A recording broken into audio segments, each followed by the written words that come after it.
മിശിഹായിൽ പ്രിയ സഹോദരി സഹോദരന്മാരെ, മർത്തോമ ക്രിസ്ത്യാനികളിടയിൽ വളരെ പ്രചാരം നേടിയ ഒരു ആചരണമാണ് മൂന്ന് നോമ്പ്.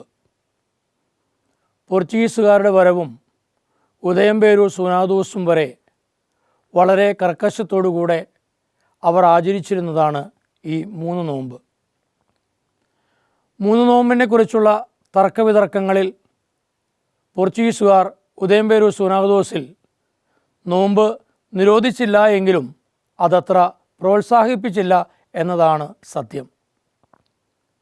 ഈ മൂന്ന് നോമ്പിൻ്റെ പശ്ചാത്തലത്തിലേക്ക് കടന്നു ചെല്ലുമ്പോൾ നമുക്ക് കാണാൻ കഴിയുക 6-ാം നൂറ്റാണ്ടിൽ മധ്യ പൗരസ്ത്യ ദേശത്ത് പടർന്നു പന്തലിച്ച ഒരു പ്ലേഗ് രോഗവുമായി ബന്ധപ്പെട്ടാണ്.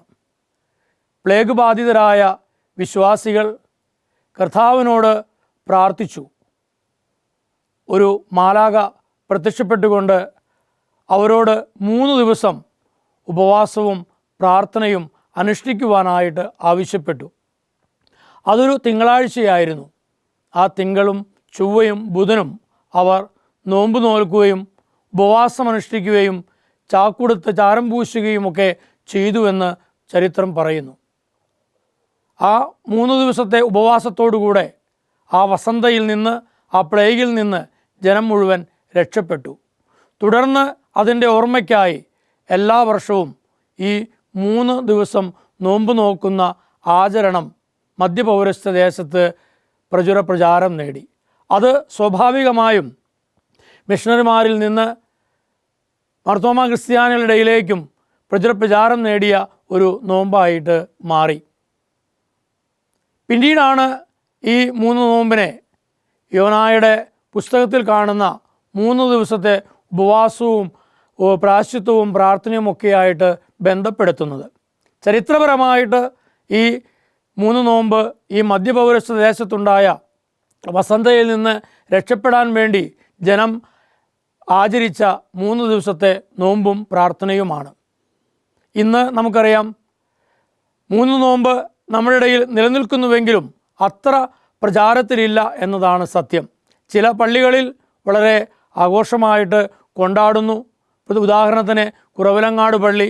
പക്ഷേ 3 നോമ്പിൻ്റെ ചൈതന്യവും 3 നോമ്പിൻ്റെ പ്രാർത്ഥനയും പ്രായശ്ചിത്തവുമൊക്കെ ആ 3 നോമ്പ് ആചരണത്തിന് അവിടെ ഉണ്ടോ എന്ന് നമ്മൾ ചിന്തിക്കേണ്ടതുണ്ട്. അത് മറ്റു പല തിരുനാളുകളുമൊക്കെയായി കൂടിക്കുഴഞ്ഞ ഒരു വലിയ ആഘോഷമായിട്ട്, പ്രത്യേകിച്ച് യോനായുടെ കപ്പലുമായി ബന്ധപ്പെട്ടുള്ള കാര്യങ്ങളുമായി ബന്ധപ്പെട്ട ഒരു ആഘോഷമായിട്ട് അത് പരിണമിച്ചിരിക്കുകയാണ്. നേരെ മറിച്ച് ഈ 3 നോമ്പ്, വലിയ നോമ്പ് തുടങ്ങുന്നതിന് 3 ആഴ്ച മുമ്പ് ഉള്ള തിങ്കൾ ചൊവ്വ ബുധൻ ദിവസങ്ങളിൽ ഈ വലിയ നോമ്പിലേക്ക് കടക്കുന്നതിനുള്ള ഒരു വാതായനമായിട്ടാണ് മർത്തോമ ക്രിസ്ത്യാനികൾ ഇത് ആചരിച്ചിരുന്നത്. അപ്പോൾ തീർച്ചയായിട്ടും 3 നോമ്പിന് ഒരു പ്രസക്തിയുണ്ട്. ദനഹായുടെ ആഘോഷങ്ങളിൽ നാം ജീവിക്കുമ്പോഴും ദനഹായുടെ ആഘോഷങ്ങളിൽ നാം മുന്നോട്ട് പോകുമ്പോഴും അതിനിടയിൽ വരാനിരിക്കുന്ന വലിയ നോമ്പിനെ മുന്നിൽ കണ്ടുകൊണ്ട് പ്രാർത്ഥനയുടെയും ഉപവാസത്തിൻ്റെയും 3 ദിവസങ്ങളിലൂടെ കടന്നു പോകുന്നതിൻ്റെ ഓർമ്മയാണ്, അല്ലെങ്കിൽ ആചരണമാണ് ഈ 3 നോമ്പ് കൊണ്ട് നമ്മൾ അർത്ഥമാക്കുക. തീർച്ചയായിട്ടും ഈ 3 നോമ്പിൻ്റെ ആധ്യാത്മിക ചൈതന്യം ഉൾക്കൊണ്ടുകൊണ്ട് ഈ വർഷം 10, 11, 12 ദിവസങ്ങളിലാണ്, ഫെബ്രുവരി മാസം ദിവസങ്ങളിലാണ് ഈ നോമ്പ് നമ്മൾ ആചരിക്കുക. അതിൻ്റെ പൂർണ്ണതയിൽ ഉൾക്കൊണ്ടുകൊണ്ട് മത്സ്യമാംസാദികളും പാലുൽപ്പന്നങ്ങളൊക്കെ ഉപേക്ഷിച്ചുകൊണ്ട് നമ്മുടെ പൂർവികർ നടത്തിയ അതേ ഉപവാസത്തിൻ്റെയും പ്രാർത്ഥനയുടെയും ഒരു ചൈതന്യത്തിലേക്ക് മടങ്ങി വരാൻ സഭ നമ്മെ ആഹ്വാനം ചെയ്യുകയാണ്. ഇത് പോർച്ചുഗീസുകാർ പറഞ്ഞതുപോലെ നേർച്ച ഭക്ഷണം ഉണ്ടാക്കി കഴിക്കാനുള്ള 3 ദിവസങ്ങളായിട്ടല്ല, മറിച്ച് യഥാർത്ഥത്തിലുള്ള ഉപവാസത്തിൻ്റെയും പ്രാർത്ഥനയുടെയും ദിവസങ്ങളായിട്ട് നമുക്ക് കാണാൻ കഴിയണം. ഈ ദിവസങ്ങളെ നമുക്ക് കർത്താവിങ്കിലായിരുന്നു കൊണ്ട്, കർത്താവിനോട് ചേർന്ന് നിന്നുകൊണ്ട് നമ്മളെ തന്നെ ഒരു ശുദ്ധീകരിക്കുന്ന ദിവസങ്ങളാക്കി മാറ്റാനായിട്ട് നമുക്ക് പരിശ്രമിക്കാം. ഈ 3 നോമ്പിൻ്റെ ചൈതന്യത്തിൽ ജീവിക്കുവാൻ ഈ 3 ദിവസവും കർത്താവ് നിങ്ങൾക്ക് ഇടവരുത്തട്ടെ. ആമേൻ.